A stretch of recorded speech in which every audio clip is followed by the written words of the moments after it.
Olá, muito boa tarde. Começa agora o programa Mercado Futuro. Eu converso com vocês aqui do estúdio da B3. B3 é Brasil Bolsa Balcão, no Centro Histórico de São Paulo, um lugar que você deve conhecer. Se não vê, não conhece ainda, vem porque é bonito. E boa tarde também para os assinantes da Claro e assinantes Claro TV e Net TV, onde o programa também é veiculado. Você sabe que ao mesmo tempo que você assiste a entrevista pela televisão, qualquer desses canais, você também pode ver o programa pelo Facebook. Se não tiver televisão e tiver internet, você pode ver. E uma semana depois, essa entrevista que eu vou fazer agora vai para a nuvem. Então ela vai para uma página no YouTube e lá ficará para a posteridade. Você pode ver, rever, dar link para os amigos, enfim. Fica lá para você aproveitar. Bem, o Brasil é um país que está em profunda alteração, em profunda mudança na área de pecuária, mas não só nisso, na área ambiental de uma maneira geral. E hoje você já ouviu falar muito em boas práticas, né, de bom tratamento para os animais, sejam eles domésticos ou silvestres, se é que eu posso chamar assim, animais silvestres. E isso é uma tarefa, digamos, fazer esse trabalho é uma tarefa complicada, né? Porque os animais falam também, mas eu pelo menos não entendo o que eles falam. Eu sei que eles se comunicam entre si e acho que com os outros também. O único animal que eu consigo falar um pouco e entender é o cachorro. Bem, deixa de lado minhas histórias. Eu estou aqui com uma professora doutora da Faculdade de Medicina Veterinária e Zootecnia da USP e ela é especialista nessa coisa de bons tratos com animais silvestres, especialmente. É a professora doutora Cristiane Pizzuto. Muito boa tarde, doutora. Prazer em recebê-la. Prazer é Fique à meu. vontade. O espaço é todo seu. A senhora não, né? Você comentou comigo, sou mais velho que você. Bem mais. Como é que você começou? Você é veterinária e você começou a mexer com animais, que foi um trabalho no Zoológico de São Paulo. Foi por aí que começou? Eu sempre quis fazer veterinária, sempre quis estudar veterinária e eu tinha uma fissura muito grande por primatas, em especial gorilas. E mesmo ainda pequena, eu ia ao Zoológico de São Paulo e me incomodava muito a situação que vivia o gorila, o famoso virgulino. Que eu conheci, e o Luiz Alberto, que está colocando a gente no ar também. Também conheceu? Ele é grande. O gorila é aquele que tem uma força enorme. O gorila é o que as pessoas conhecem como King Kong, né? Isso. Então é essa espécie. E sempre olhando a situação dele no zoológico, eu falava para os meus pais que eu gostaria muito de fazer veterinária para tratar e cuidar do virgulino. E isso foi um objetivo que eu coloquei na minha vida, enfrentei muitas dificuldades, mas consegui entrar na USP, depois de muitas tentativas, voltei ao zoológico na tentativa de pedir estágios, enfim. Consegui tudo isso, superar essas etapas e depois fazendo um estágio fora do Brasil, durante a minha graduação, eu trouxe para o zoológico esse projeto com o gorila, que seria um projeto de enriquecimento ambiental, visando melhorar a qualidade de vida dele.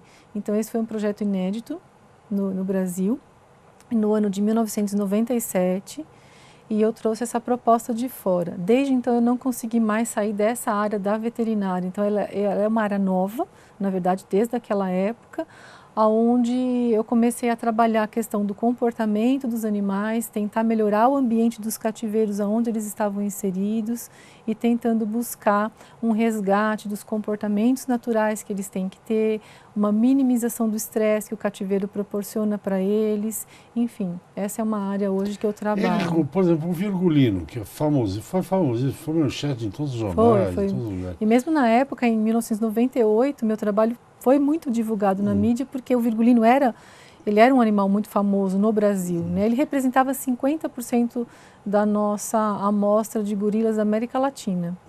Nós tínhamos só mais um no Zoológico de Belo Horizonte, que era o Idi Amin. O gorila, vamos pegar o gorila como exemplo, né? Você consegue fazer um cativeiro que ele fique à vontade? Que ele se sinta na natureza, digamos? Olha, é um grande desafio para a gente tentar proporcionar um cativeiro ideal, perfeito. Lógico que a gente não consegue, nada como a natureza, né? Só que nós temos hoje condições de tentar resgatar características da vida livre e tentar proporcionar no cativeiro tudo isso que permita que o animal tenha uma qualidade de vida muito interessante. E a gente tem dados científicos que comprovam tudo isso. Então, é um grande desafio, porque quando a gente fala de animais silvestres, a gente tem uma gama de espécies muito grandes, e muitas delas a gente nem conhece. A gente está passando por um momento difícil, inclusive, eu falo isso para os alunos, né? Ao mesmo tempo que a gente luta para melhorar a vida, a qualidade de vida de muitos animais que estão em cativeiro, outras espécies estão entrando em extinção sem ao menos a gente conhecer alguma coisa sobre elas. Então, ou ter informações mínimas que possa nos permitir ajudar de alguma forma, pela variedade de espécies que a gente tem. Você tem algum exemplo? Olha, são vários exemplos. Por exemplo, a cada dia a gente perde animais, né? A gente vai tendo a lista de animais entrando aí, ou em ameaça ou extintos. Por exemplo, o rinoceronte branco, que nós perdemos o último exemplar esse ano, né, macho, que foi em vida livre. Quanto que a gente sabe de rinoceronte? A gente precisa muito estudar ainda sobre os rinocerontes. Então, é um processo, é uma guerra contra o tempo. Eu falo o tempo todo, quem lida com silvestres, a gente está o tempo todo correndo. Nem com essa coisa genômica de guardar Sim, células. sim. O que vem acontecendo os zoológicos, eles hoje são uma instituição de grande importância para a conservação. Isso eu acho que é muito importante a gente deixar muito claro. Os bons zoológicos, né, eles têm um papel muito forte na educação ambiental, na conservação e na questão das pesquisas. Então, se ele desempenhar realmente todas as suas funções, eu acho que a gente pode trabalhar essa questão. Que questão que você me perguntou, né? Como é que a gente pode armazenar essas informações? O Zoológico de San Diego, ele é hoje o responsável por um dos maiores, a gente fala Frozen Zoo, que é um zoológico congelado, onde tem banco de células, bancos de informações biológicas muito valiosas e que futuramente vão poder ser usados para a gente resgatar talvez essas espécies que estão hoje extintas e tentar reintroduzir no futuro. Mas para a gente pensar em reintrodução, a gente tem que também ter uma consciência muito importante de tentar trabalhar hoje um processo reversível, né, do meio ambiente, de degradação do meio ambiente. Soltar animais para esses ambientes da forma como eles estão seria assinar o atestado de morte para eles, né? Nós não temos como reintroduzir animais em ambientes que estão destruídos.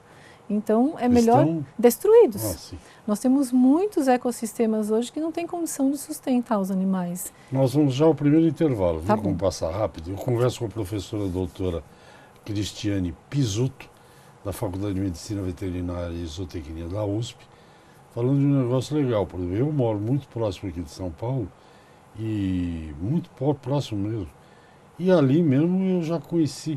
Aliás, outro dia, a gente tem que tomar... Ainda bem que eu faço esteira, faço algum exercício. Porque outro dia eu abri a porta da cozinha e tinha um teiu tão grande tomando sol na porta da cozinha que eu achei que era um jacaré. De tão grande que o bicho era. Estava falando de cuidados com animais silvestres. Cuidar um pouco do planeta, mas a gente já volta. Até já. Ok, estou de volta ao programa Mercado Futuro. Nós estamos falando de uma delícia, um programa sobre animais silvestres aqui.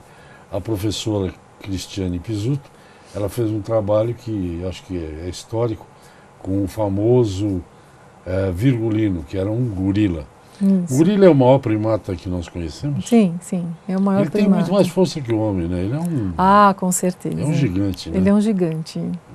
Mas ao mesmo tempo que ele tem uma força absurda, ele é um animal extremamente meigo. A minha experiência me mostrou isso, né? Eu nunca tive... olha que foram anos de interação social com ele, sempre com contato protegido, com grade, mas eu nunca tive nenhum momento de agressividade por parte dele comigo, nada. Pelo contrário, muitos momentos de extrema meiguice mesmo. As pessoas não têm muita noção, né? Mas, por Não. exemplo, tem gente que tem animais estranhíssimos em casa, né? Tem. Não é só cachorro e gato, não. Tem gente que tem iguana, tem gente que tem cobra. Tem pessoas que têm esses animais livres, circulando, dependendo de onde elas moram, em que regiões elas moram, como você mesmo falou, que abriu a porta e encontrou um teiu, e tem gente que mantém esses animais como se fossem animais domésticos, né? Enfim, mas a gente tenta não incentivar muito isso, principalmente com essas campanhas de que animal silvestre não é pet, né? A gente tem que tentar trabalhar esse outro lado para não incentivar esse tipo de comércio. Pelo amor de Deus, já pensou se vira pet e o cara começa a fazer essas hibridação que tem em cachorro? O problema é que muitas pessoas têm, e não sabem manejar esses animais, né? Então, por desconhecimento das características, das necessidades que esses animais precisam. Então, muitas vezes acabam adoecendo, né? A grande maioria, ou tendo alguns problemas. E, enfim, esses animais não deveriam estar nas casas das pessoas, com certeza. Eu lembrei de uma coisa agora, que se você visse, eu acho que você ia ter um chilique. Da janela da área de serviço, onde eu fico aqui em São Paulo, tem um outro prédio ao lado. E, evidentemente, tinha um casal que morou lá, tinha 2 gatos. Lindinhos, bonitinhos, bem lavadinhos e tal. E aquela coisa aquela rede, né? Olha, eu vi uma coisa um dia lá que eu não entendo nada disso, você que entende. São Paulo está cheio de pássaros, né? E os pássaros passam entre os prédios. O gato na janela, assim, ele acompanhava assim, cada passarinho que deve estar ganhando uma frustração enorme, né? Com certeza. Porque ele gosta de caçar, né? Eu acho que assim, a gente tem que entender que os animais, eles não são como nós, né? Isso é um grande erro que as pessoas cometem, inclusive as pessoas que vão aos zoológicos e às vezes criticam, fazem observações, falam, puxa, mas esse recinto está tão feio, está tão errado. A gente tende a achar que os animais sentem os ambientes como nós, e isso é um grande equívoco, né? Nós temos que entender que cada um deles interage com o meio ambiente de uma forma distinta, de acordo com os órgãos dos sentidos que eles desenvolveram de formas diferentes também da gente. Então, muitas vezes, se a gente for pegar os animais domésticos que estão em casa, as pessoas acham que o gato ou o cachorro, eles estão confortáveis porque a pessoa se sente confortável, mas não é exatamente assim. Como você falou do passarinho, né? Passou voando o gato. O gato, ele é um animal caçador, né? Por característica dele mesmo. Então, se a pessoa opta por não deixar esse animal ir para fora, que é um direito dela, ela tem que tentar trazer para dentro de casa esse comportamento. Então, estimular esse comportamento que ele tem de poder caçar. Vai caçar alguma coisa artificial ou não, vai estimular esse comportamento. É importante para o gato que esse comportamento seja estimulado, né? O mercado pet hoje oferece bastante opção para a pessoa trabalhar esse tipo de coisa em casa.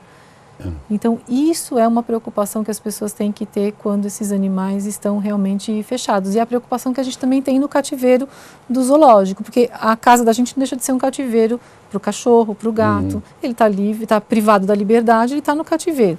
Então, no zoológico, a mesma coisa. A gente traz essa preocupação de tentar trabalhar a necessidade comportamental dos animais que estão ali e atender essas características para que ele possa ter uma qualidade de vida, para que ele possa desenvolver os seus comportamentos típicos e naturais. Esse é um foco do bem-estar, a gente tem que focar nisso. Voltando aos primatas, que é um assunto delicioso, os primatas, eles são extremamente gregários, né? Eles vivem em famílias. Sim, a grande maioria sim, mas a estrutura social deles ela é muito diferente de acordo com algumas espécies. Então, depende do primata. A gente tem os primatas do Velho Mundo, os primatas do Novo Mundo. Os do Velho Mundo são os chimpanzés, gorila, orangotango, gibão. Os do Novo Mundo já são esses, a grande maioria, né? A gente tem os calitriquídeos, saguizinhos, que esse você deve ver bastante lá na região que você mora, bugio, vários outros primatas. Ah, tá. O grandão, o gorilão é de onde? O gorila é africano. E ele é do Velho Mundo, é considerado do Velho Mundo. Ah, é considerado do Velho Sim, Mundo. sim. Eu estou fazendo uma ponte aqui.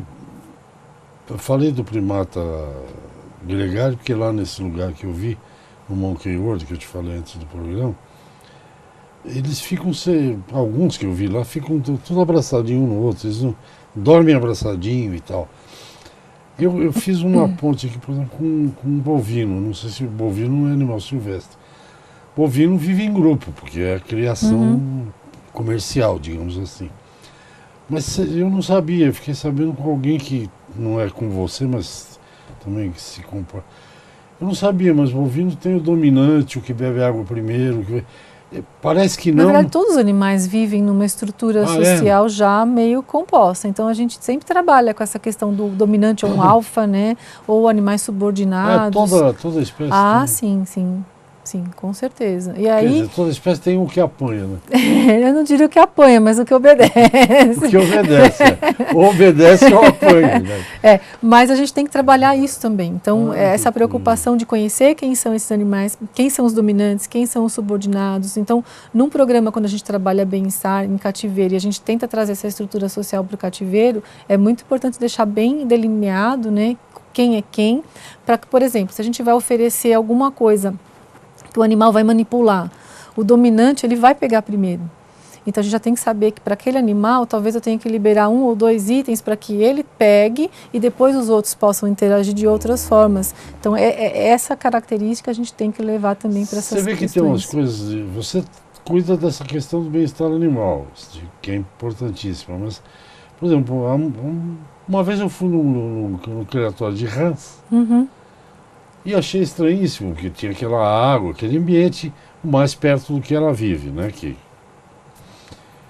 E só que o alimento, que era a ração, ficava numa coisinha, numa bandejinha assim, mexendo. Porque a rã não come nada que não esteja se mexendo. Então, isso é conhecer um pouco dela. Isso é você tentar atender a necessidade, que a gente fala, necessidade você botar ecológica a ração parada do animal. Lá, ela não olha não vai comer, não vai comer. Então, você está estimulando o animal, você está oferecendo o alimento de uma forma diferenciada para ela, mas que ela possa atender às suas necessidades. Curiosíssimo, que assunto delicioso. O professor, mais um intervalo, já tem mais um bloco só. Eu vou cantar uma música do Virgulino para vocês, qualquer dia, não é hoje. Eu converso com a professora doutora da Faculdade de Medicina Veterinária Zootecnia USP, aqui de São Paulo, Cristiane Pizzuto. A gente volta rapidinho, até já. Olá, estou de volta ao programa Mercado Futuro, um programa delicioso. Converso com a professora da Faculdade de Medicina Veterinária e Zootecnia da USP, Cristiane Pizzuto, que é especializada em bem-estar animal, animais silvestres. A conversa está ótima. Eu queria perguntar, por exemplo, eu até falei fora do ar, que alguns animais, tipo onça, assim que nós temos aqui, a onça parda, a onça pintada, vamos dizer isso, elas precisam de grandes áreas, elas não conseguem ficar na natureza, estou dizendo, em pequenas áreas. Mas aí elas vão para o zoológico. E você vai tentar criar um ambiente para poder andar, poder correr e caçar. Como é que vocês fazem?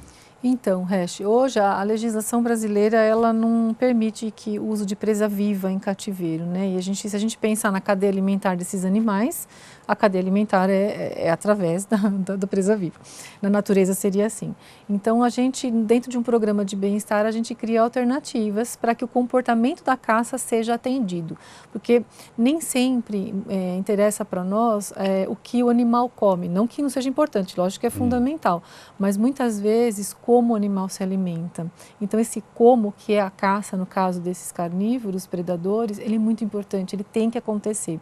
E aí a gente cria condições, a gente pode fazer, por exemplo, tirolesas, então, estimular o animal, você passa pelo recinto todo um cabo de aço e você coloca um pedaço de carne, pendurado, e você estimula o animal a fazer toda a atividade física, indo buscar aquela carne, então você faz ele ir atrás. Você pode criar as pessoas fazem muito assim, presas artificiais de papel machê, de papelão e colocam a carne dentro. Então você nota, é muito interessante isso. Você coloca, por exemplo, uma girafa de papel machê para um leão, tá? O que ele vai fazer? Ele vai caçar aquele animal. Só que aí quando ele caçar, ele vai morder, ele vai matar aquela presa de papelão no pescoço, né? Depois ele vai lá, vai comer, rasgar toda a barrigada e vai encontrar a recompensa. Então a gente vê que para o animal o comportamento da caça ele foi atendido, foi satisfeito e ele vai comer o alimento que a instituição está oferecendo. De uma certa maneira, aqui não existe na minha parte radicalismo nenhum, extremismo nenhum, Mas a gente está mudando o negócio, quer dizer, que é cativeiro. Porque se a onça, por exemplo, não gostasse de caçar, não fizesse parte dela caçar, não teria o dito popular, que é aquele que o cateto não abandona o bando, porque se ele abandonar a onça come, não é verdade? E assim, a gente está passando por um outro problema hoje no Então vamos Brasil, lá. né? Devido a toda essa destruição ambiental, a gente vê o que aconteceu com a onça. Vamos pegar o exemplo da onça, que é um exemplo bem interessante, que eu estou orientando 2 projetos que eu falo, é muito maluco. Ao mesmo tempo, a onça está extremamente ameaçada, porque ela é caçada, enfim, então nós temos uma diminuição muito grande do número de onças pintadas. O principal alimento da onça, o que que é? Capivara, né? Tem demais. O que que aconteceu? Diminuiu o predador, aumentamos o número de presas. Essas capivaras, também com o ambiente destruído, migraram para os centros urbanos. Então, por que que a gente está tendo tanta capivara hoje invadindo São Paulo, Brasília, inúmeras cidades? Porque nós não temos mais o predador. Então, um projeto que eu oriento é a gente tentar reproduzir a onça pintada. E o outro é fazer controle populacional de capivara. Olha que loucura. É maluco. E hoje a capivara ela é um risco para a saúde pública, né? Sim. Porque a gente está vendo aí vários casos de febre maculosa, que está atingindo a população em cheio. Então, o problema... Gente, a capivara é extremamente resistente. e ela tá tem aí um no Rio poder de se Pinheiros. adaptar a ambientes ruins, poluídos, Ela incrível. tá no Rio Pinheiros. Por isso que a gente está tendo um volume absurdo de capivaras. Aí a gente tenta desenvolver projetos para fazer controle populacional de capivara. Porque, teoricamente, é um animal protegido por lei, de fauna brasileira, e a gente tem que tentar controlar agora, porque a gente não pode agir de outra forma. Eu ia tocar, não sei se a gente combinou de não tocar nesse assunto, mas nós estamos com um problema seríssimo no sul do Brasil e aqui em São Paulo também, que é um animal silvestre, selvagem, grande, violento, agressivo, que é o que eles chamam de java-porco, javali, enfim. E também não pode fazer nada, por enquanto não se pode Sim, fazer a lei nada. já não, no momento a lei não permite a caça desses animais. Mas a gente tem que também entender o prejuízo que eles causam para a agricultura, né? É uma coisa absurda. Não, e Então, eles alguma são coisa tem que agressivos. ser feita. E está se tentando desenvolver projetos de controle populacional desses animais, mas o crescimento desses animais, né? A reprodução deles é muito intensa. rápido. As pessoas não estão dando conta. Então, a gente tem que parar agora para pensar como manejar esses animais. Não, e no caso do javali, você deve conhecer melhor do que eu, o javali não é um animal fácil de caçar, ele tem uma pele dura como Nem a de capivara. hipopótamo. Não é qualquer revolvinho que mata, não. Nem o manejo da capivara, ele é muito difícil. Ele é muito difícil. Capivara, ela vive em bandos, né? Vive em grupos. E os grupos, às vezes, podem ser absurdamente grandes, são roedores, e a reprodução deles é também muito grande. Então, quando a gente vai ver, o grupo já triplicou. É por isso que saiu do controle, né? Quando eu me refiro a alguém que não tenha, pessoa que não tem um comportamento muito honesto, eu chamo de capivara, que eu digo que é o maior roedor das Américas. É verdade, né? É. Com um certeza. Ratão. É um ratão, bem grandão. Eu odeio rato. Quer dizer, também não pode, presa viva também não pode...